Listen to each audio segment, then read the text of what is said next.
Chapitre 105.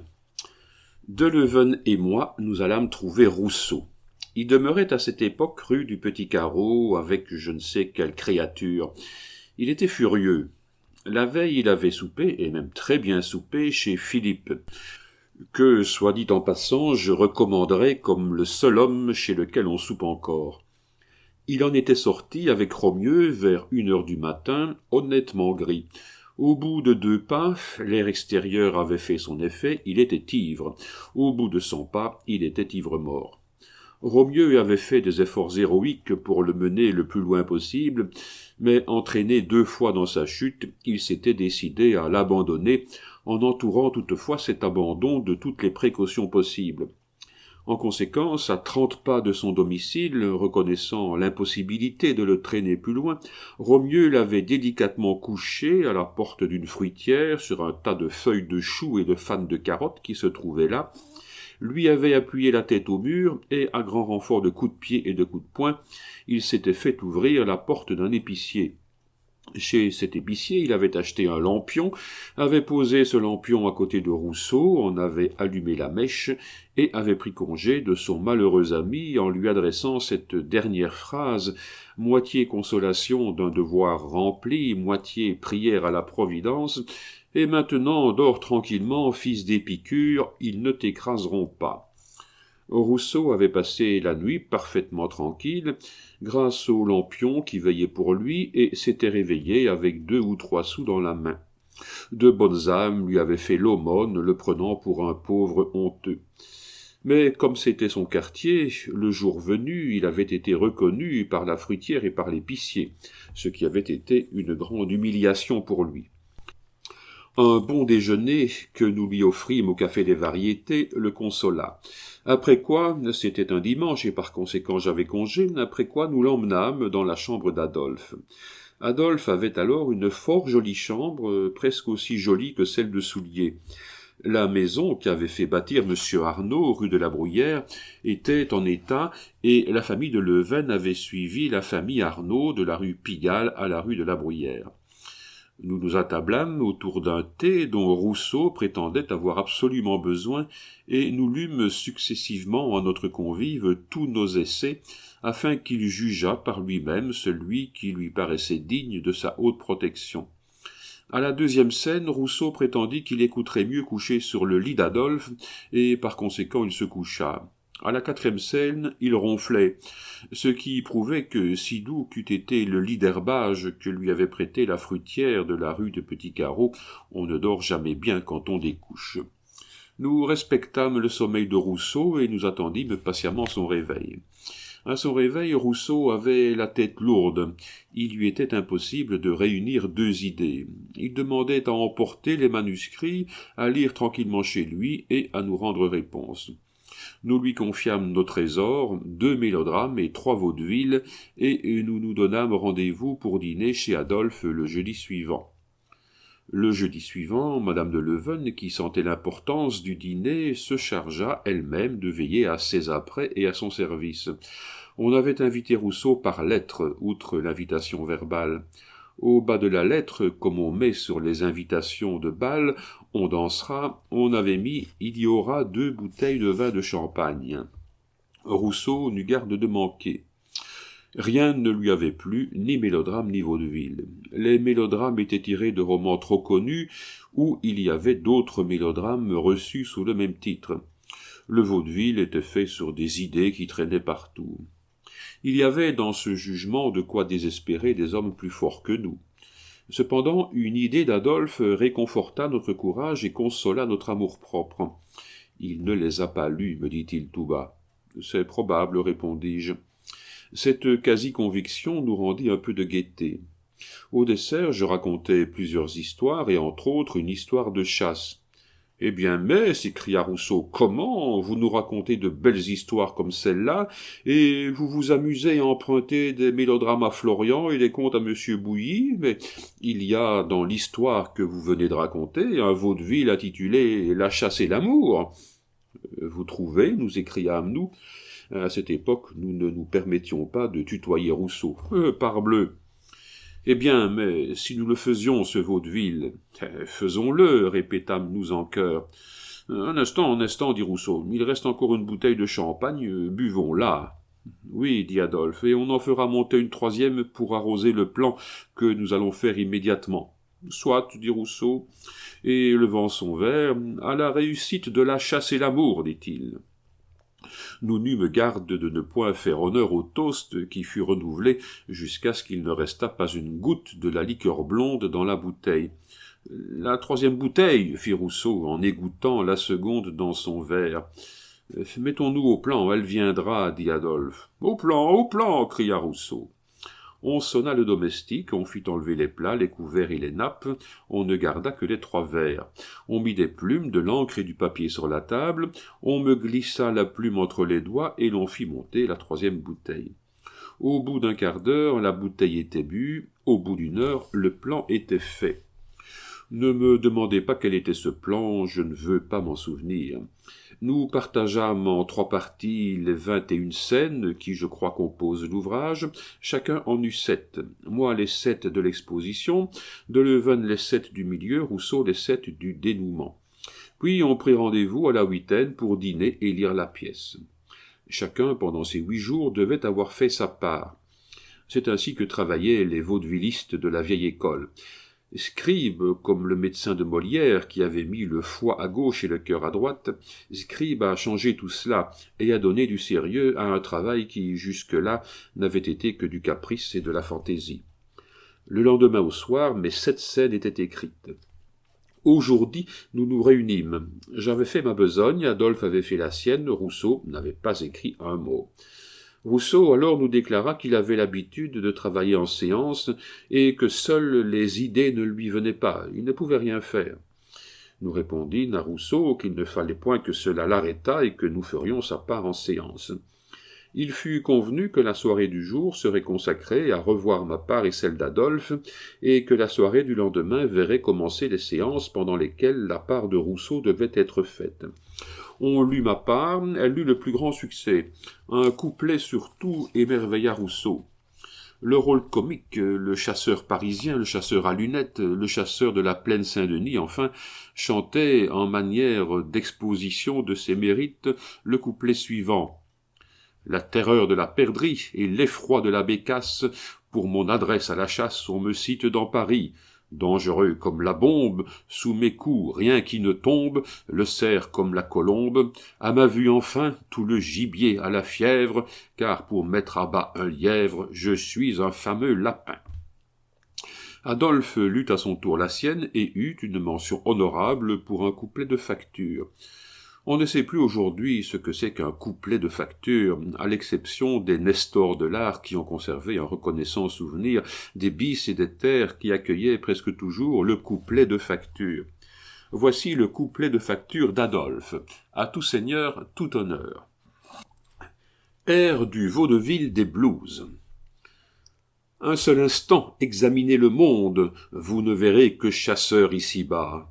Autour de moi, quand on chasse à la ronde, pourquoi donc seul ne chasserais-je pas? Dans nos salons, un fat parfumé d'ambre, de 20 beautés chasse à la fois les cœurs. Un intrigant rampant dans l'antichambre chasse un cordon, un regard, des faveurs. Sans consulter son miroir ni son âge, une coquette à 70 ans, en minaudant, chasse encore l'hommage que l'on adresse à ses petits-enfants. Un lourd journal que la haine dévore, toujours en vain chasse des souscripteurs, et l'opéra, sans en trouver encore, depuis longtemps chasse des spectateurs. Un jeune auteur, amant de Melpomène, chasse la gloire et parvient à son but. Un autre croit, sans prendre autant de peine, qu'il lui suffit de chasser l'Institut. Pendant 20 ans, les drapeaux de la France sur l'univers flottèrent en vainqueurs, et l'étranger sait par expérience si nos soldats sont tous de bons chasseurs. Un seul instant examinez le monde, vous ne verrez que chasseurs ici-bas. Autour de moi, quand on chasse à la ronde, pourquoi donc seul ne chasserais-je pas? Restait donc, comme nous l'avons dit, la part de Rousseau à faire. Nous nous mîmes à l'œuvre dès le lendemain soir. Seulement, comme à cause du portefeuille, nous ne pouvions commencer qu'à 9 heures du soir, nous ne finissions guère qu'à 1 heure du matin. C'était moi qui, demeurant au faubourg Saint-Denis, reconduisais Rousseau jusqu'à la rue Poissonnière. Mais en sortant de nos mains, Rousseau était toujours à peu près sain de corps et d'esprit, de manière que je n'eus point de dépenses de lampion à faire. La pièce finie, il s'agit de choisir le théâtre auquel on ferait cadeau du chef-d'œuvre. Je n'avais pas de préférence, et pourvu que la pièce fût jouée et jouée vite, peu importait à quelle caisse je devais me présenter. Adolphe et Rousseau furent pour le gymnase, je n'avais rien contre le gymnase, j'adhérai. Rousseau demanda lecture. On n'avait pas droit de refuser une lecture de Rousseau, il avait été joué. Rousseau obtint donc lecture. Seulement Poisson, qui était le véritable directeur du gymnase, la lui fit attendre 3 semaines. Il n'y avait rien à dire, nous attendions, nous, depuis 2 ans. Il avait été décidé que 2 auteurs seulement s'y présenteraient et seraient nommés. J'avais de grand cœur cédé l'honneur à Deleuven. Je ne voulais en réalité jeter mon nom à la publicité qu'à la suite d'une œuvre importante. Tout dépend, en ce monde, de la façon dont on débute, et débuter par La chasse et l'amour, si remarquable que fût l'ouvrage, ne me paraissait un début digne ni de mes espérances ni de mon orgueil. Or, quoique mes espérances eussent bien diminué depuis 2 ans, mon orgueil était encore fort raisonnable. Il fut donc décidé que je ne paraîtrais ni à la lecture ni sur l'affiche. Seulement mon nom de Dumas serait imprimé sur la brochure. Le grand jour arriva. Nous déjeunâmes ensemble au Café du Roi, puis à 10h30 nous nous séparâmes. Rousseau et Adolphe partirent pour le gymnase et je montai à mon bureau. Oh, je l'avoue, de 11h à 3h, les transes furent grandes. À 3h, la porte s'ouvrit, et par l'entrebâillement, j'aperçus 2 figures désolées. La première était celle de Rousseau, la seconde celle de Deleuven. La chasse et l'amour étaient refusés par acclamation. Il n'y avait eu qu'un cri. Poisson avait paru consterné qu'on eût l'idée de lire une pareille chose à un théâtre qui portait le titre aristocratique de théâtre de madame. Le couplet, qui se terminait par ces 4 vers, « À ma seule vue enfin tout le gibier à la fièvre, car pour mettre à bas un lièvre, je suis un fameux lapin », l'avait abominablement scandalisé. Rousseau lui avait fait observer qu'il n'avait pas toujours, et en même temps prohibé, cette horreur qu'il manifestait pour le gibier, puisque dans l'Héritière, Scribe avait fait dire à son colonel, en montrant au public un vieux lièvre qu'il tirait de son carnier, « Voyez ces favoris épais sous lesquels se cachent ses lèvres, c'est le Nestor de ces forêts, c'est le patriarche des lièvres.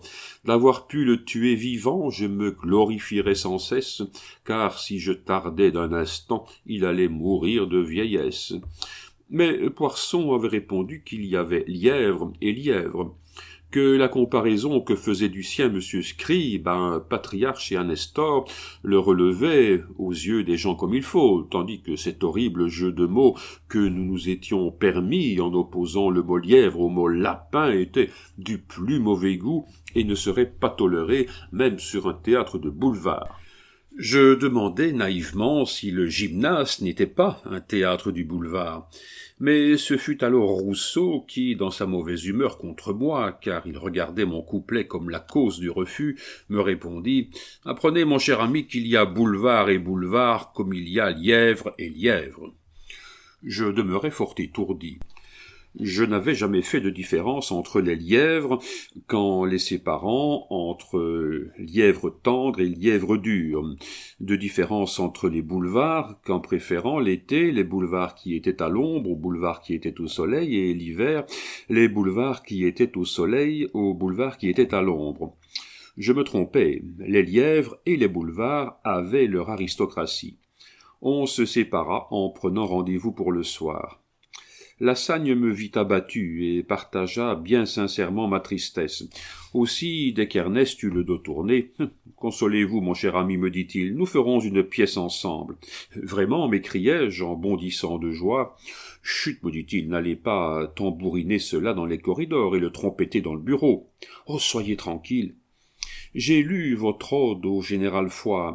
C'est jeune, mais il y a quelques bons vers et 2 ou 3 images là-dedans. Je veux vous aider à arriver. Oh, merci, merci. Seulement nous serons peut-être obligés de nous adjoindre une troisième personne, car ni vous ni moi ne pourrions faire les répétitions. D'ailleurs, il ne faut pas qu'on sache que j'en suis. Adjoignez-moi qui vous voudrez, mais quand commençons-nous ? Dame, cherchez un sujet de votre côté, j'en chercherai un du mien, et nous verrons à prendre celui qui sera le meilleur. Ernest entra, Lassagne mit son doigt sur ses lèvres, je fis un signe de tête, et tout fut dit. Le soir, comme il avait été convenu, nous nous réunîmes, Adolphe, Rousseau et moi. Rien de plus mélancolique au monde que ces réunions d'auteurs refusés. À moins d'être Corneille ou Monsieur Viennet, on a toujours un doute. Ce doute, c'est que le directeur pourrait bien avoir raison et que soit l'on pourrait bien s'être trompé. Pour ne point décider arbitrairement cette grande question, nous prîmes un terme moyen, ce fut de lire à un autre théâtre. Mais à quel théâtre lirions-nous ? Poirson nous avait dédaigneusement renvoyés à un théâtre de boulevard. Rousseau nous offrit de lire à l'Ambigu. Le régisseur, Varret, était de ses amis, et il avait la chance de ne pas attendre la lecture, comme cela n'eût point manqué d'arriver à un autre théâtre. Nous adhérâmes à la proposition. La lecture, demandée le lendemain, fut accordée pour le samedi suivant. Nous attendîmes, moi surtout, ce samedi avec une grande anxiété. Ce résultat, si misérable qu'il fût, était pour nous presque une affaire de vie ou de mort. Nous voyions approcher avec terreur, ma mère et moi, la fin de nos ressources, et quoique Després, notre voisin, fût mort, quoique nous eussions, comme il nous l'avait conseillé, repris son logement de 100 francs, meilleur marché que le nôtre, quoique nous missions la plus grande économie dans nos dépenses, nos ressources s'épuisaient peu à peu et assez rapidement pour donner de graves inquiétudes sur l'époque où nous serions réduits à vivre de mes seuls appointements.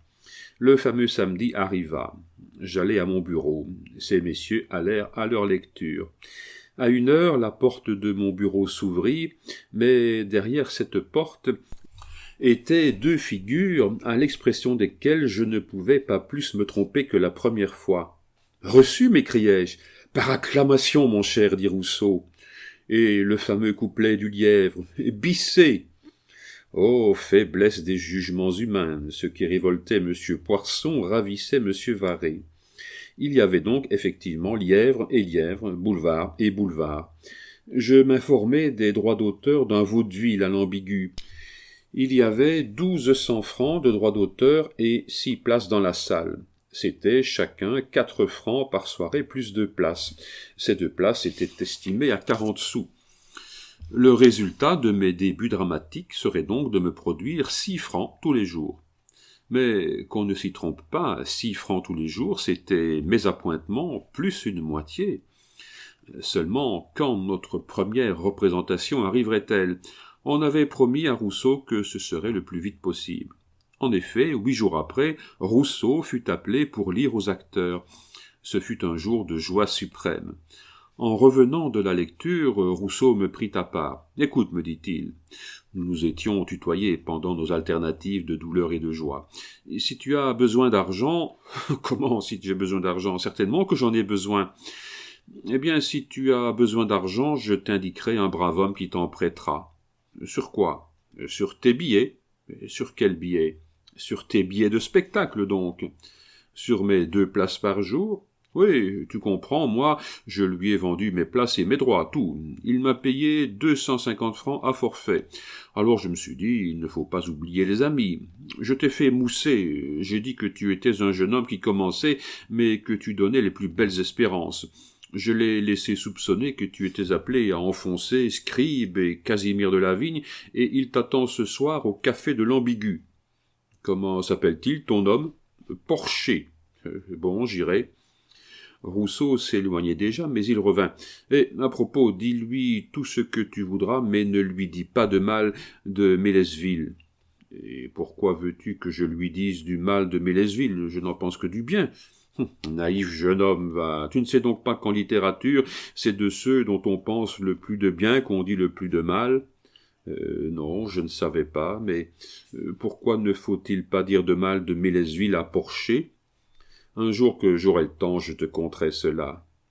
Et Rousseau, m'envoyant un signe joyeux de la tête et des mains, partit en faisant sonner ses 250 francs et me laissant réfléchir à la cause pour laquelle il ne fallait pas dire du mal de Mélesville à Porcher.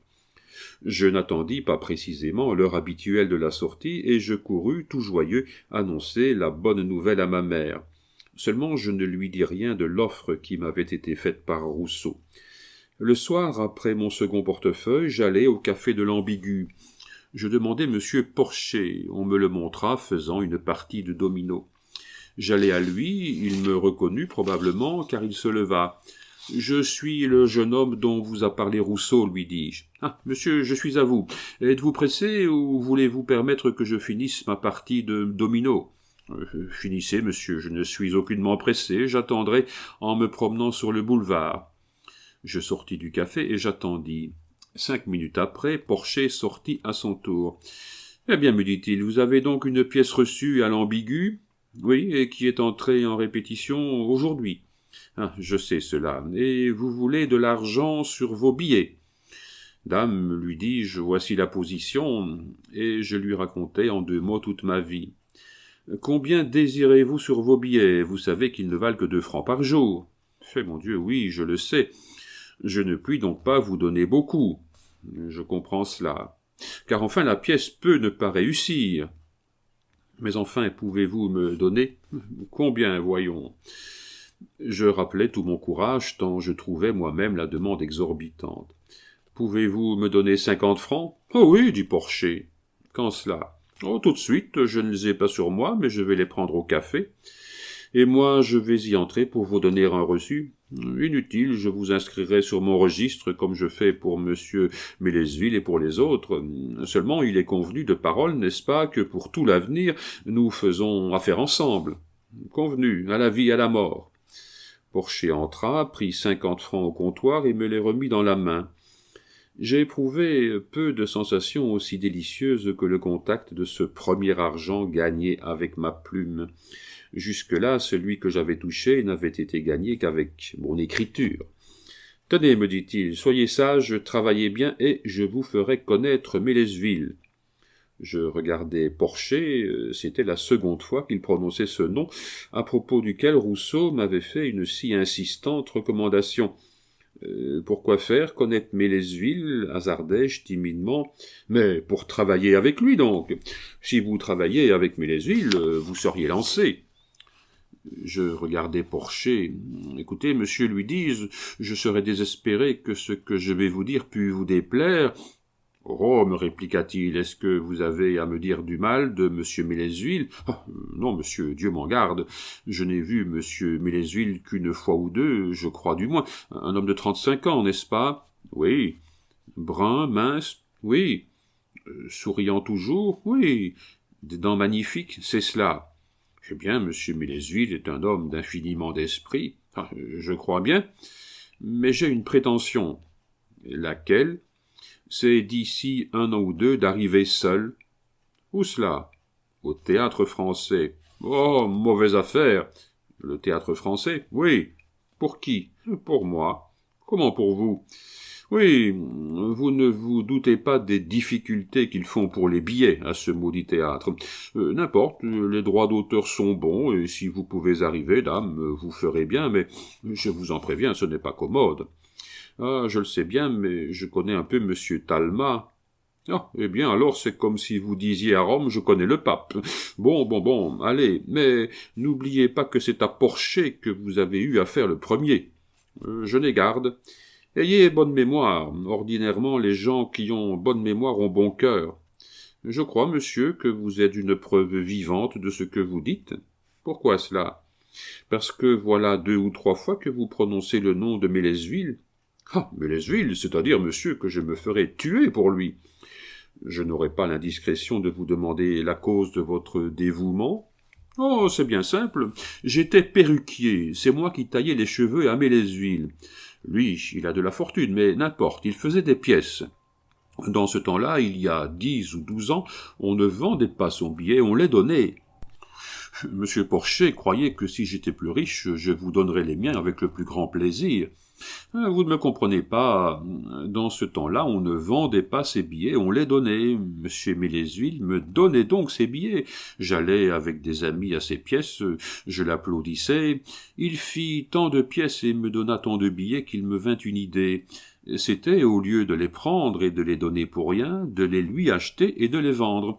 Je lui proposai le marché. « Vous êtes fou, Porcher, me dit-il, que diable voulez-vous faire de cela ?»« Laissez-moi essayer. »« Oh, parbleu, essayez, mon cher. » J'essayai, monsieur, cela réussit. Depuis ce temps, je fais mes petites affaires, et si jamais j'arrive à une fortune, c'est à monsieur Mélesville que je le devrai. Aussi, venez chez moi et vous verrez son portrait avec celui de ma femme et de mes enfants.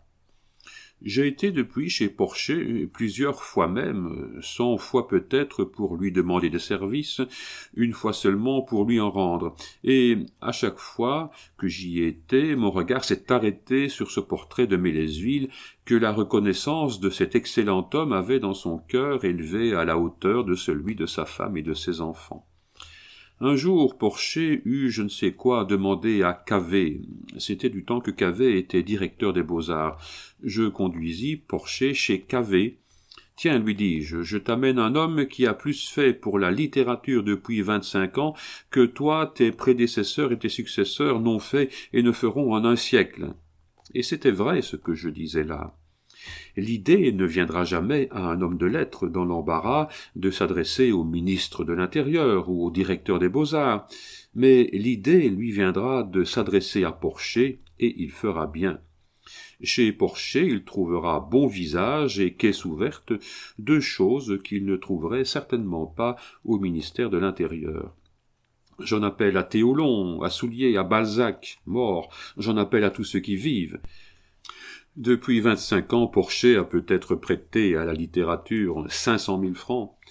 Aussi, pour mon compte, je suis reconnaissant à Porcher, comme Porcher était reconnaissant à Mélesville, et quand je vais aujourd'hui chez Porcher, je suis heureux et fier de voir mon portrait 3 fois reproduit, en buste, en pastel, en médaille, à côté du portrait des enfants de Porcher.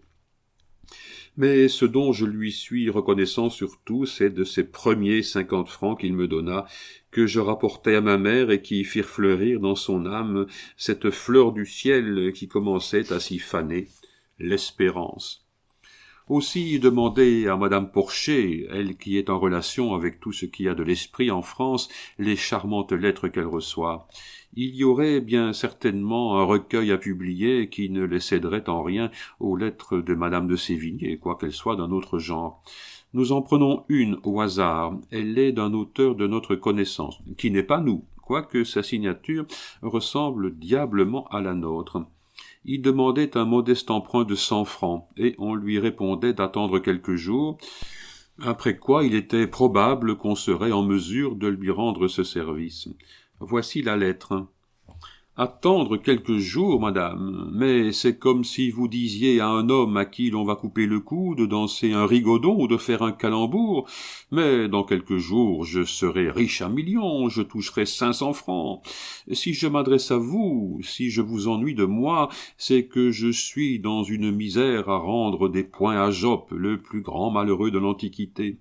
Si vous ne m'envoyez pas ces 100 francs par mon esclave, je dépense mes derniers sous à faire l'acquisition d'une clarinette et d'un caniche, et je vais jouer de l'une et de l'autre devant votre porte, en m'écrivant sur le ventre « Faites l'aumône à un homme de lettres abandonné de madame Porcher ». Voulez-vous que j'aille vous demander ces 100 francs sur la tête, que je crie « Vive la République » ou que j'épouse mademoiselle Morales ? Aimez-vous mieux que j'aille à l'Odéon, que je trouve du talent à Cachardy et que je porte des chapeaux gibus ? Ce que vous m'ordonnerez, je le ferai si vous m'envoyez ces 100 francs. Envoyez-les-moi plutôt 10 fois qu'une, 1000 et 1000 sentiments dévoués, signé X. Post-scriptum, cela m'est égal que ces 100 francs soient en argent, en or ou en billets de banque, ainsi ne vous gênez pas.